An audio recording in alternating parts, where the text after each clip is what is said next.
ভঙ্গুর আইন শৃঙ্খলা পরিস্থিতি যেমন আছে, তেমনি বিপ্লবের পক্ষের শক্তিগুলো যখন নিজেদের মধ্যে তাদের স্বার্থের কারণে দ্বন্দ্বে লিপ্ত হচ্ছে, নির্বাচনে জেতার জন্য একজন আরেকজনকে আক্রমণ করছে, এবং দুঃখজনকভাবে অনেক ক্ষেত্রে আমরা একই ধরনের রাজনৈতিক ভাষা এবং ব্যবহারের প্রয়োগ দেখছি, যেটি আমরা আসলে আশা করিনি। আমি এটি বলছি না যে একেবারেই পরিবর্তিত হয়নি, বরং আমি বলার জন্য দুঃখিত, কিন্তু আমি দেখছি যে প্রধান যে দলটি এই মুহূর্তে আছে বিএনপি, তাদের যে ভাষার ব্যবহার, তারা যেভাবে অন্য দলের যখন তাদের আক্রমণ করা হচ্ছে ভাষার দিক থেকে, এবং তাদের যে ভাষার ব্যবহার, সেটি বরং আমি মনে করি অনেকটা মার্জিত। নাম উল্লেখ না করে অনেক সময় বলা হচ্ছে, ব্যক্তিগতভাবে খুব কম নেতাকে আক্রমণ করা হচ্ছে, কিন্তু অন্যদিকে আমরা গুপ্ত গোষ্ঠী, নতুন গোষ্ঠী, বা ইভেন নতুন যে রাজনৈতিক দলগুলো প্রকাশ হলো বা নতুন আত্মপ্রকাশ হলো, তাদের ভাষার ব্যবহারের ক্ষেত্রেও কিন্তু আরো শালীনতা আমরা আশা করেছিলাম। তো এই যে না, আমরা সুযোগটা দেখছিলাম, আমি নিচ্ছে, এই ফেসবুকে দেখছিলাম সুযোগটা, যে এই সুযোগটা। বিশ্ববিদ্যালয়ের শিক্ষকই আপনাদের শিক্ষিকা একজন শেয়ার করেছেন যে আফরোজ আব্বাসের বক্তব্য, মির্জা আব্বাসের স্ত্রী এবং বিএনপি নেত্রী, তিনি আসলে ফাতিমা তাসনিম জুমাকে কিভাবে বলছেন বস্তির মেয়ে, তিনি কি করে জুবাইদুর রহমানের পাশে তিনি এভাবে থাকেন, এটি তার জন্য অনিরাপদ। মানে বিএনপির না, বিষয়টা নেতাকর্মীরা মানে তো পুরো বলছেন। বিষয়টা তো ঘোলাটে, এটি তো বলতেই হবে। মানে মির্জা আব্বাস সাহেব দেখতে গেলেন হসপিটালে, হুম। আপনি সেখানে গিয়ে তার বিরুদ্ধে যেভাবে স্লোগান দিলেন, এটা তো, এই বিপ্লব তো আমরা চাইনি আসলে। এবং এই ধরনের মানসিকতা, এ ধরনের আচরণ তো পরিহার করতে, ওই যে ওই কথাটা আমি বলছি, যে কারণে কিন্তু আমরা ধরে নিচ্ছি এই মুহূর্তে হাইপোথেটিক্যালি যে যাকে শনাক্ত করা আছে সে আওয়ামী লীগ, এবং তারা তো এই সুযোগটি নেবে। যখন অনৈক্যটা তৈরি হচ্ছে, শুধুমাত্র ভাষার ব্যবহার না, কাজের ক্ষেত্রেও তো হচ্ছে, এই অনৈক্যের সুযোগটা নেবে। ওই জন্য আমি বলছিলাম যে এটার ইফেক্ট কিন্তু সুদূর প্রসারী।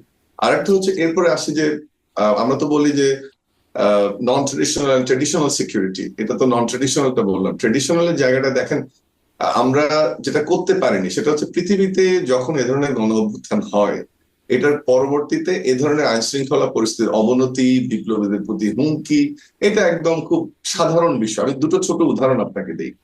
দেখেন, তিউনিসিয়াতে যখন বেন আলীর পতন হলো তখন 11 সালে, ওখানেও কিন্তু বিপ্লবের প্রধান যে দুজন নেতা ছিলেন, সেখানে একটি হত্যাকাণ্ড ঘটে তিউনিসিয়াতে, এবং চরম আইন শৃঙ্খলা পরিস্থিতির অবনতি হয়। আমার ধারণা আপনাদের দুজনেরই মনে আছে যে তিউনিসিয়ার শান্তি প্রতিষ্ঠার জন্য আমরা বলি যে তিউনিসিয়া ন্যাশনাল ডায়ালগ কোয়ার্টেট নামে একটা অর্গানাইজেশন, একটা প্ল্যাটফর্ম ক্রিয়েট করা হয়েছিল, যারা কিন্তু পরবর্তীতে নোবেল পুরস্কার পেয়েছে 2015 সালে গিয়ে। এবং তারা কি করেছিল, এখানে প্রতিনিধি ছিল শ্রমিকদের, শিল্পপতিদের, মানবাধিকার কর্মী, সুশীল সমাজ, আইনজীবী, সবাইকে নিয়ে একটা প্ল্যাটফর্ম হয়েছিল।